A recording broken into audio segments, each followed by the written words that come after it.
Hi, I'm Joe and welcome to the channel. In this micro lesson, I want to take a concept of taking something that you know really well and converting it into something new that you're trying to learn. By starting with something that you already know, you have a great foundation to build off of. And it makes the new thing not as intimidating because you're starting from a place that you're already familiar with. In this example, we're going to take a look at taking the minor pentatonic scale and converting it into the major scale. Let me grab a guitar and I'll show you exactly what I'm talking about. So again, for the concept of taking something that you're already familiar with and converting into something new that you're trying to learn, let's take our favorite friend, the minor pentatonic box 1, right? Everyone loves this box. We're going to take this minor pentatonic shape and use it as our base platform to build off the major scale. So what do we need to do first? Well, we know that this is a minor scale. What we need to do is make it a major scale first, a major sound. Well, if you didn't know this already, when you play the minor pentatonic scale, if you start with your pinky and play the 5 notes, you get that great Motown sound, but that's also the major pentatonic scale. So in this same shape, you also have the major pentatonic scale.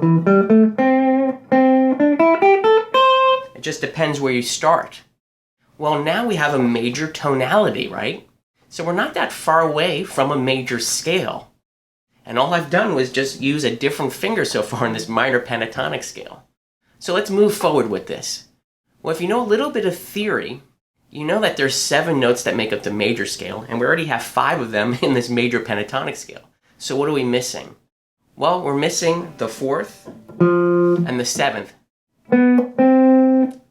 So what we're going to do here is very simple. We'll start with our shape that we already have, and we're going to count up 1, 2, 3. It normally skips the 4 and goes to the 5. Well, we need a half step here. Between the 3rd and 4th degree is always a half step, and that's only 1 fret away. So now we know this. Every time we play this note, which is E in this C major scale, we need to add the F after it. Well, where does this happen in the scale? Well, we have an E here, and in this pattern, we have an E up here. So we just have to add the jaw sound in this pattern. So now let's see what we have so far. Starting with C, new note,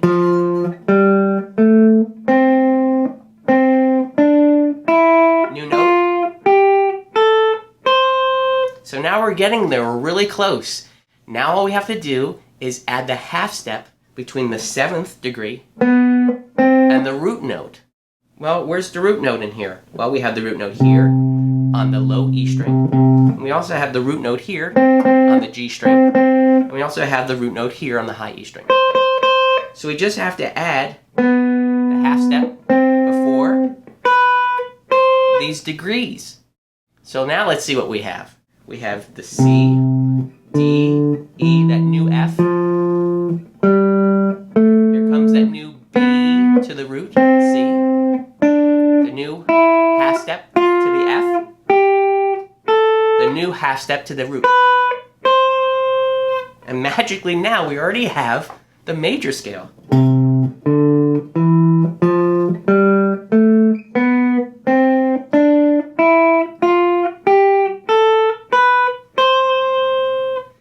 Now, if we even start with starting on the A note, we actually can convert this whole thing into an A minor scale as well.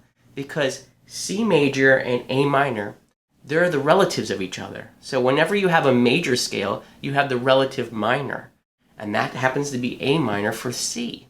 Now remember too, I'm showing you this in the key of C and also A minor, but this is a movable pattern. You can move this and play this in any key. So once you learn this, you can play it and apply it to any key that you want. But let's go ahead and start again. Here was our original A minor pentatonic. Now if we start on this A note and add in those 2 other notes that we learned when we were building the C major scale, we'll have an A minor scale.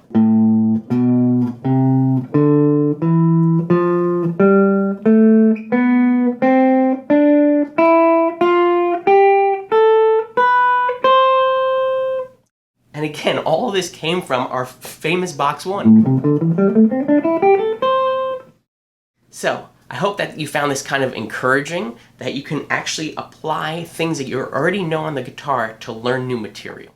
Well, that's another micro lesson down. As you can tell, I really impressed Nash with this one. Remember that this is a concept, and try to apply this concept to anything you're trying to learn on the guitar. Start with something that you're familiar with, and see if you can morph that into the new thing that you're trying to learn. Hey, if you found any value in this video, would you do me a favor and consider helping me grow the channel by subscribing down below, hit the like button, and knock on the bell. All these things really do help me out, and I'm so grateful for your support. As always, I wish you a wonderful day.